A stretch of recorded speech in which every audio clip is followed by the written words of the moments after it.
भेद भक्ति में मलई मल है। भगवान की कृपा हो जाए तो दूसरी बात है। पहली भेद भक्ति है तामस। इसका लक्षण क्या है? हिंसा को लेकर के चलती है।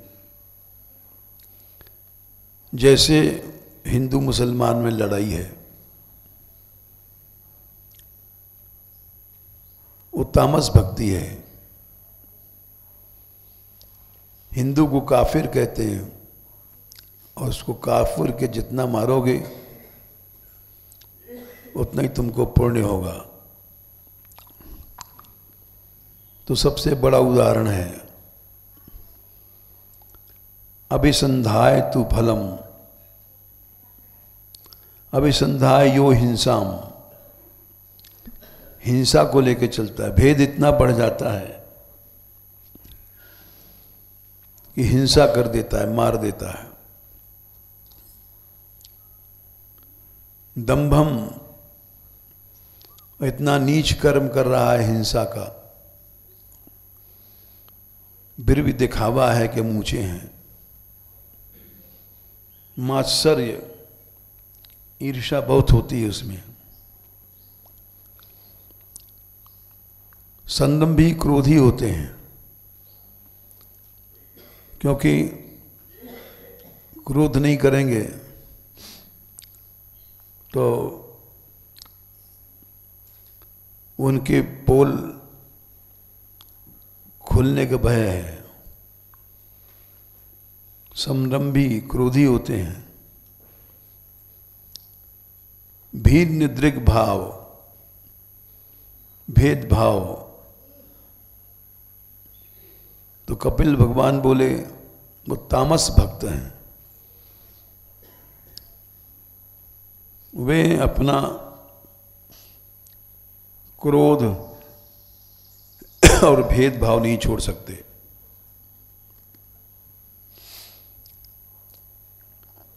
इससे आगे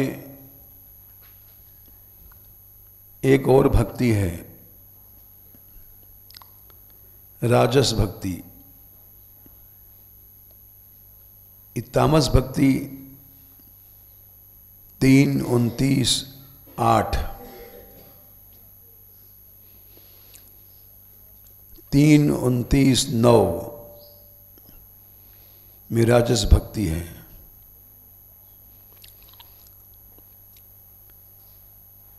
इसमें विषयों का लक्ष्य लेके चलता है आदमी। विषयान अभिसंधाय। अभिसंध मने विषयों का लक्ष्य। यश नाम के लिए, ऐश्वर्य के लिए, धन संपत्ति के लिए। अर्चादो अर्चेदियो, पूजा उजा भी करता है, लेकिन पृथक भाव, भेद बुद्धि लेके चलता है, तो राजस भक्ति है। दिखाई पड़ा है बड़ा अर्चा कर रहा है, पूजा कर रहा है,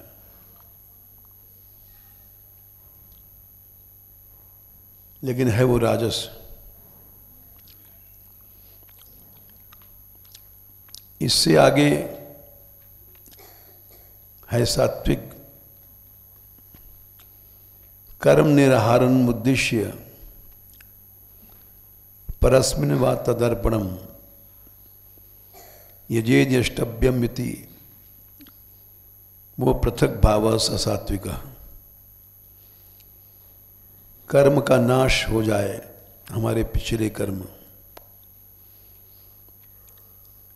या अर्पण करने की बुद्धि से यजन करता है, फिर भी सात्विक है। भेद बुद्धि, अपने मुक्ति की इच्छा भी करना एक कामना है। तो इस तरह से तीनों भेद बुद्धि लेके चलते हैं और उनकी हिंसा, उनका भोग, ये सब नहीं छूटता है। वो जन्म भर भोगी बने रहेंगे, क्योंकि हमारे यहाँ भी ऐसी घटनाएं भई। यहाँ एक संत थे, नारायण दास जिनका नाम था। वो भजन करने आए थे। कम से कम 20 साल पुरानी बात होंगी, या ज़्यादा भी हो सकती है।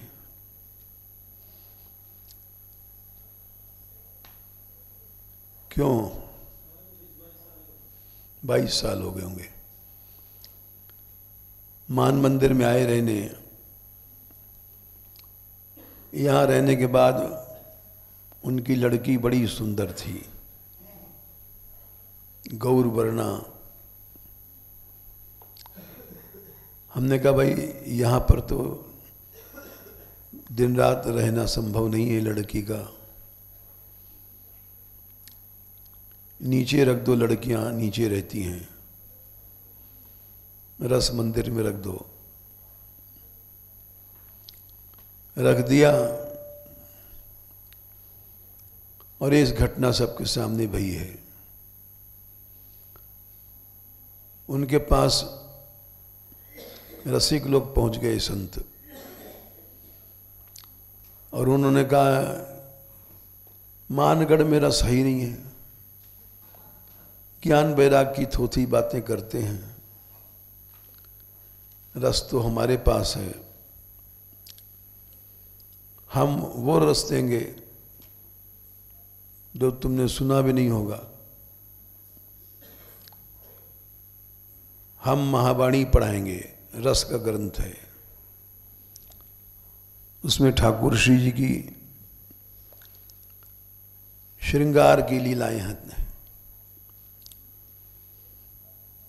हमसे उन्होंने कहा हम अपनी बच्ची को यहां से ले जाना चाहते हैं। हमने कहा ले जाओ, हमें किसी लड़की से कोई लोभ नहीं है, रहती तो निकालते नहीं, नहीं रहते तो खुशामद नहीं करते। वो ले गए और महावाणी पढ़ाने लग गए वृंदावन के नामी महात्मा के पास। द्रिंद्राज श्रृंगार की लीला पढ़ते पढ़ते उसको वहां गर्भ रह गया।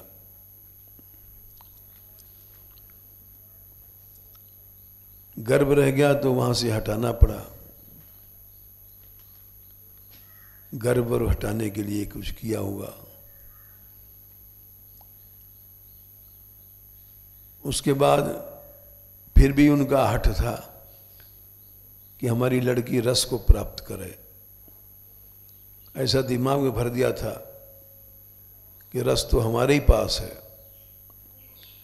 और कहीं रस नहीं है।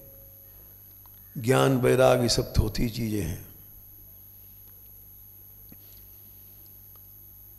उनकी समझ में नहीं आया उनके पिताजी को। सांप्रदायिक आग्रह ऐसा होता है। फिर वो लड़की सुंदर थी, उसको एक रास मंडली के स्वामी भगा ले गए।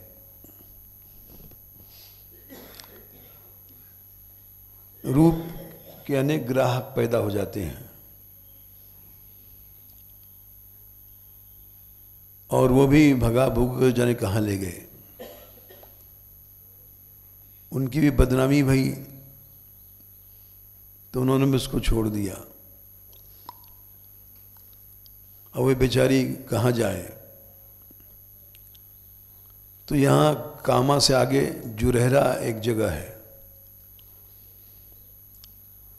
वहाँ के ब्रजवासी ने उसको ले लिया। वो वहाँ चली गई। कई बच्चे भये तो रस का मतलब ही है कि बच्चा होना। अब शायद विधवा है, क्या है, विधवा हो गई, वो भी मर गया जहाँ से रस मिलता था, और अब विधवा हो गई है, विधवा के पास रस कहाँ है। तो ये सब भेद बुद्धि में ये बातें होती हैं। इसीलिए ये जो कपिल भगवान की बात है, ये हम लोगों ने अनुभव किया। 3, 25, 16 अहम ममाभिमानोत्थई काम लोभादिभिर्मलई। भेद बुद्धि अहम मम में निश्चय काम क्रोध लोभ ये सब पैदा होते हैं। और जब तक तुम्हारे मन में ये है, तुम्हारा मन अशुद्ध रहेगा, सुख दुख पैदा होते रहेंगे। हो भी यही रहा है। और बहुत सी उदाहरण हमारे यहाँ आए, क्योंकि यहाँ से बहुत से लोग चले गए रसिक बनने के लिए, और रस वो काम बन गया। हमारे यहाँ अभी कल बात कर रहे थे महेश पंडित से, योग मुनि रहते थे,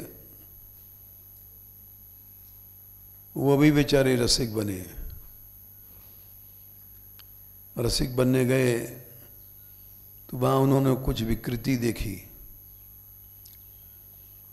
वो जरूरी है कि जहाँ भेद बुद्धि है वहाँ भोग बुद्धि है। तो इसलिए वो पहले जैसी रसिकता नहीं रही। हमारे यहाँ वीर बाबा थे, बड़े अच्छे संत थे, उनका नाश इन रसिकों ने कर दिया। मानगढ़ से भगा ले गए कि मानगढ़ में रस नहीं है, यहाँ तो गीता वीता की चर्चा होती है, इसमें रस वस कुछ नहीं है। सीधे संत थे, यहाँ से चले गए, फिर उनको ब्रजवासी पकड़ के लाए। उनकी मृत्यु इसीलिए भई, बीमार पड़े तो इलाज हुआ वृंदावन में। हमने भेजा था 1-2 आदमी को देखने को। वहाँ डॉक्टरों ने कहा कि इनको हम तेज़ दवा नहीं दे सकते, तेज़ दवा वो नहीं झेल पाते थे। धीरे धीरे बुखार उतर रहा है, घबराइए नहीं। तो उनको बहका दिया कि मान मंदिर के लोग लोभी हैं, देखो बाबा देखने नहीं आए, ये कोई प्रेम थोड़ी है। सीधे आदमी दिमाग में बैठ गया और बोले क्या करें, बोले कोसी चलो, हम लोग ऊंचा इलाज कराएंगे। कोसी ले गए, बड़ा तेज इंजेक्शन लगाया और ख़त्म हो गए।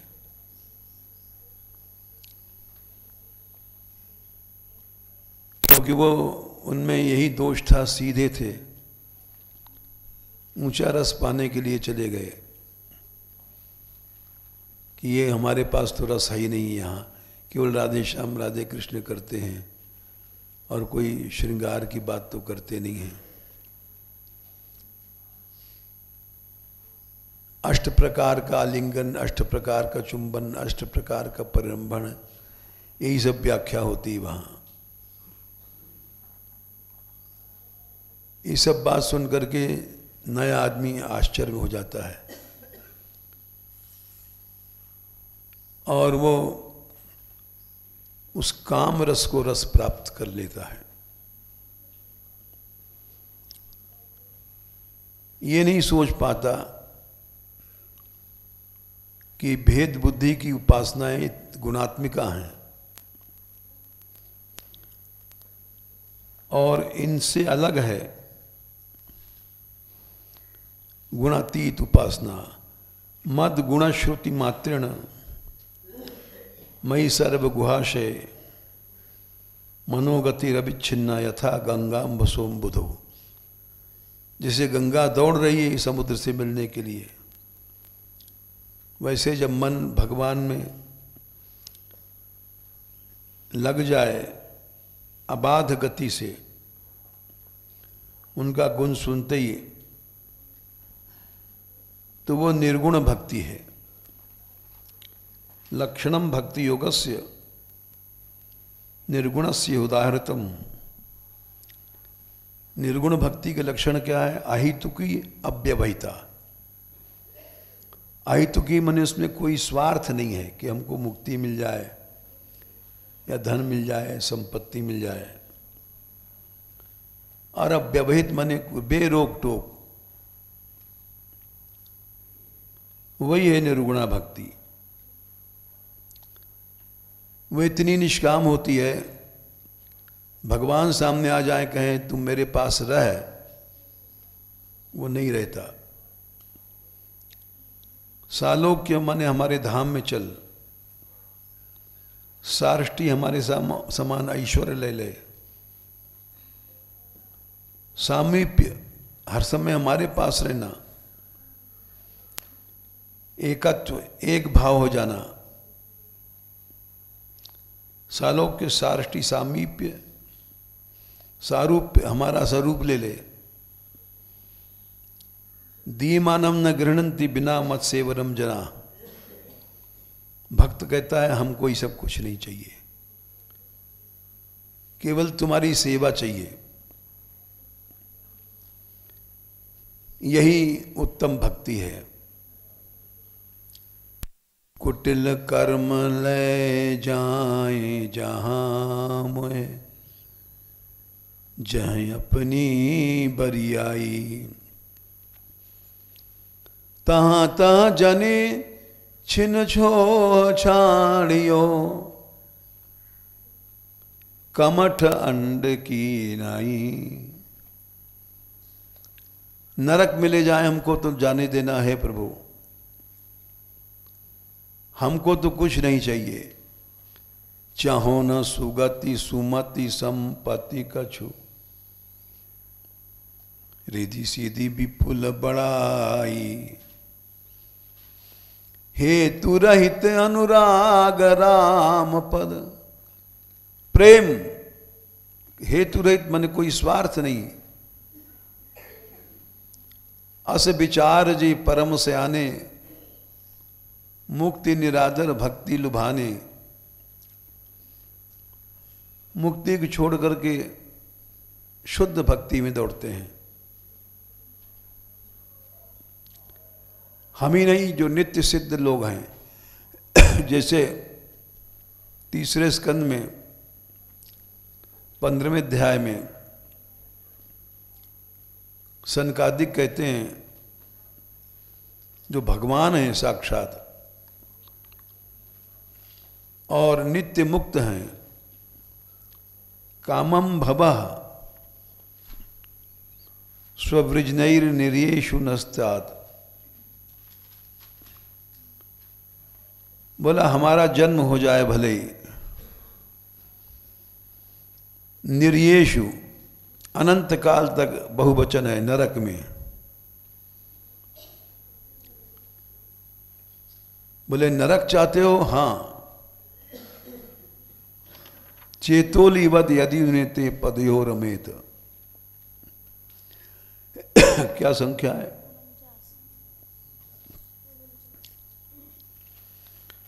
हमारा चित्त आपके चरणों में रहे, वाचस्व वाणी से आपके चरणों की शोभा वर्णन किया जाए, कानों से आपकी कथा सुने। फिर नरक वरक का है, वो तो सब नरक वैकुंठ बन गया। ये गुणातीत भक्ति है। और यहीं पर 48वें में कहा है, जो भक्त है शुद्ध भक्त है, वो मुक्ति को भी कुछ नहीं चाहता, बाकी धन भोग संपत्ति तो छोड़ो। 3:15-48 नात्यंतिकम बिगड़न्त्यपिते प्रसादम, मुक्ति भी नहीं चाहता, आत्यंतिक माने मोक्ष। फिर किंतु अन्यदर्पित भयम भुव उन्नय स्थयी, अन्य चीजों की क्या चदाई जो तुम्हारे भवों टेढ़ी होने से काल से नष्ट हो जाते हैं। ये अंगत त्वदंग्रि शरणा,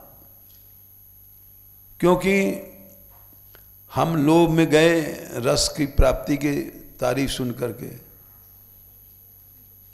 और भगवान की शरण से हट गए। विकार आ गया, काम क्रोध लोभ मोह, ये सब भगवान से हटाता है। ये अंगत त्वदंग्रि शरणा, जो आपकी चरणों की शरण में है, वो भवतः कथाया, आपकी कथा कीर्तन के रसक होते हैं। आपकी सुंदर कथा, आपके सुंदर रस कीर्तन का रस लेते हैं। वे कभी भी आत्यंतिक मोक्ष को नहीं चाहते हैं। औरों की क्या चलाई, तो इसलिए ये अभी तो उस पर बहुत कुछ कहा जा सकता है। राजा पृथु जी ने भी यही भगवान से मांगा है कि हमको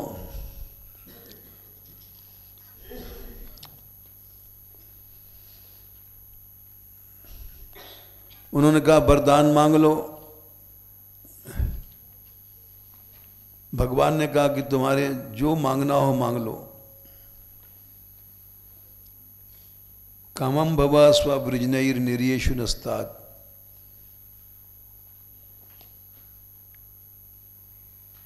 हमको आप वरदान बरम चमत कंचन मानवेंद्र वृणीष्वते हम गुणशील यंत्रता। 4:20-16 बोले तू कुछ भी मांग ले। भगवान बोले पृथु से,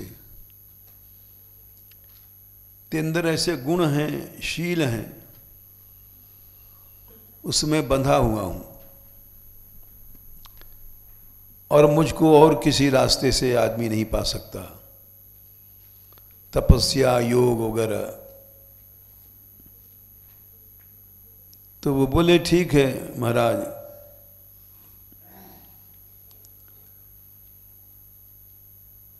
श्लोक संख्या 23 में बोलते हैं, मैं बहुत से वर और वरों को नहीं मांगता हूं। वरदान विभो त्वद वरदेश्वराद बुधा, कोई भी बुद्धिमान आदमी ऐसी चीज नहीं मांगेगा जो थोड़ी देर में नष्ट होने वाली है। कथम वृणीते गुण विक्रियात्मनाम, जो माइक है गुणमयी है, जिसमें विकार है। भोग, बोले भोग तो ये नरक में भी मिलता है। चनूनी, चनूना कहते हैं टट्टी की कीड़े को, उसको भी वहां चनूनी मिल जाती है भोगने के लिए।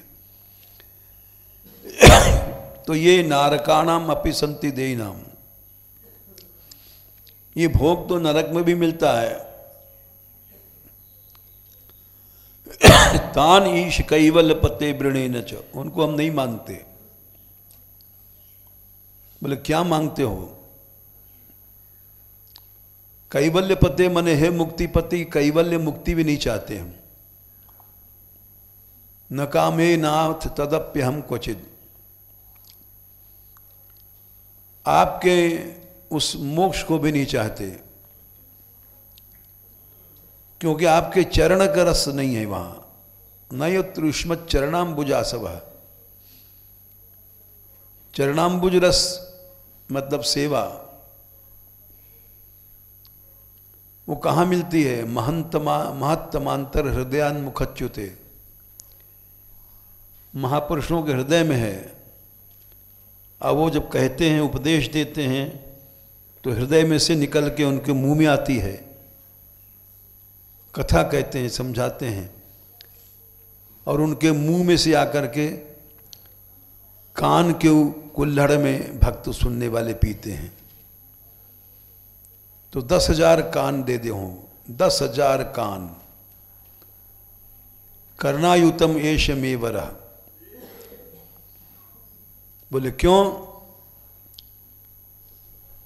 वो महापुरुषों के मुख से निकली हुई कथाएं शुद्ध भक्ति की होती हैं, गुणमयी भक्ति की नहीं होती हैं। भवत पदाम्भोज सुधा कणानिला। और उनके हृदय में आपके चरण होते हैं। जो महापुरुष हैं उनकी बात कर रहे हैं हम लोग, जैसे लड़ुआ पेड़ा दास, वो नहीं है। हमारे हृदय में तो भोग है, लड़ुआ है, पेड़ा है। तो हम जो कथा कहेंगे उसमें लड़ुआ की खुशबू आएगी, खुशबू नहीं दुर्गंध आएगी, भोग की दुर्गंध आएगी। और महापुरुष लोग जो कहते हैं वो उनके हृदय में भगवान के चरण हैं, तो भगवान के चरणों की सुगंधी लेके हवा चलती है। भवत पदाम्भोज सुधा कणानिला। आपके चरण कमल की सुधा माने अमृत, उसकी हवा रहती है। उनका सत्संग करने से हमारी जो स्मृति ये नष्ट हो गई है, हम भगवत दास हैं, और इसलिए विस्मृत तत्व माने रास्ता भटक गए हैं, भोग में लग गए हैं, पैसे में लग गए हैं, कुयोगी बन गए हैं। ऊपर से तो साधु वेश है, लेकिन स्मृतिम पुनर्विस्मृत तत्व वर्तमानाम कुयोगिनाम नो वितरत्य लंबरा। इसलिए और बरों की कोई जरूरत नहीं हमको, केवल महापुरुषों को संग मिल जाए। 10,000 कान दे दो। भगवान ने कहा ठीक है, तुमको वही मिलेगा जो तुम चाहते हो। और उसके बाद 20वें अध्याय में उन्होंने मांगा है, 22वें में सनकादि आ गए उनको सत्संग देने के लिए। और सत्संग कैसा दिया? जिससे सबसे बड़ी गंदगी काम, कषाय माने सबसे कसैला गंदापन काम, वो नष्ट हो जाता है। यदा रतिर ब्रह्मणि नैष्ठिकी पुमान। 4:22-26। ये लोग रसिक लोग काम को जगा देते हैं, काम को नष्ट तो कर पाते नहीं, क्योंकि काम को न जगावे तो उनकी भोग वृत्ति कैसे पूरी होगी। यदा रतिर ब्रह्मणि नैष्ठिकी पुमान। जब भगवान में नैष्ठिकी, रति मने प्रेम हो जाता है, कब होता है? आचार्यवान, वैसा शुद्ध गुरु मिलता है। ज्ञान वैराग का रंगहस मन बेग जिसके भीतर भरा पड़ा है, तो वो दहत या वीरियम हृदयम जीव कोशम। हृदय के जीव कोश 5 कोश हैं, पर्दे। पंचात्मकम योनिम जैसे अरणि मंथन से लकड़ी से आग पैदा भई और आग को लकड़ी को जला देगी। योनिम इव उत्थितोग्नि, वैसे ही भगवान का प्रेम पैदा हुआ मन से और मन को जला देगा। दग्धाशय, जब चित्त रूपी मल जल गया, मुक्त समस्त तद्गुणों, समस्त गुण छूट गए, तब अपने और बाहर भीतर भेद नहीं दिखता है।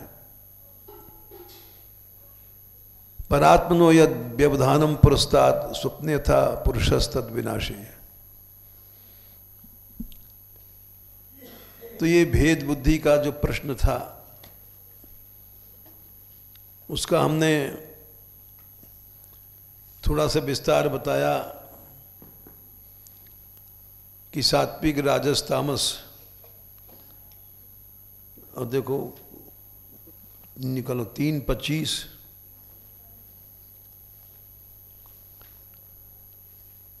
केवल निष्काम भक्ति ही मुक्त करेगी। ये बाकी भेद बुद्धि में भी शक्ति नहीं है।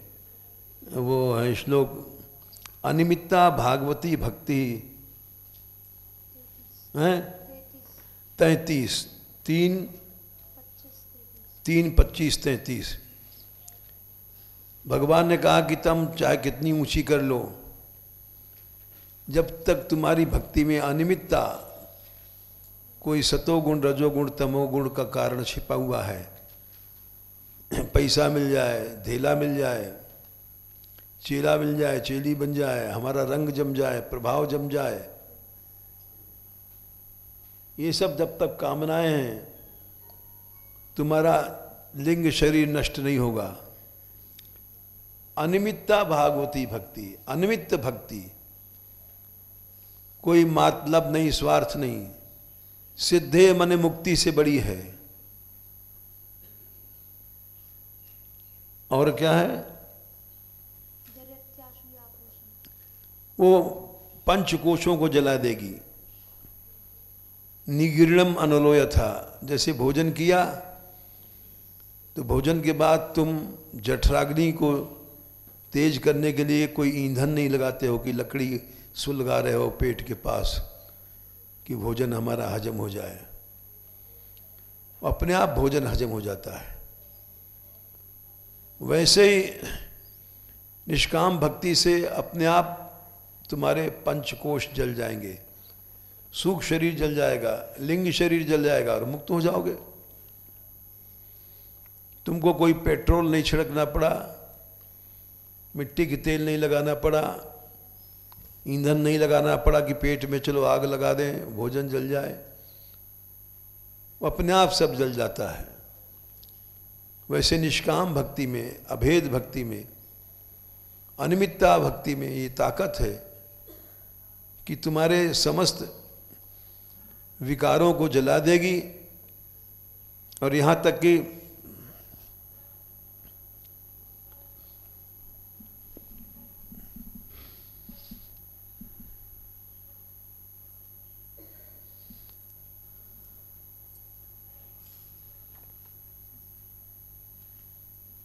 यदा रतिर ब्रह्मणि नैष्ठिकी पुमान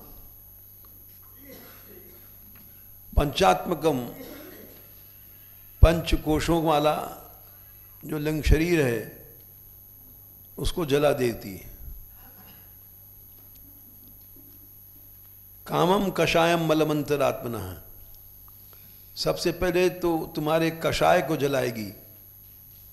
काम जो अंतरात्मा का सबसे बड़ा मल है,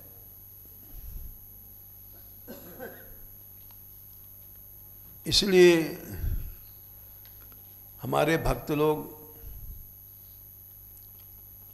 वहीं 34वें श्लोक में नैकात्मता में स्पृहन्ति केचित् मत सेवाभिरता मदीहा, हमसे एक होना, मुक्ति वगैरह नहीं चाहते, ये न्यून्य तो भागवता प्रसज्य सभा जयंते मम पौरुषाणी। हमारी लीलाओं को ही आदर करते हैं, ग्रहण करते हैं। जय श्री राधे। और थोड़ा सा और है प्रसंग, कल बताएंगे।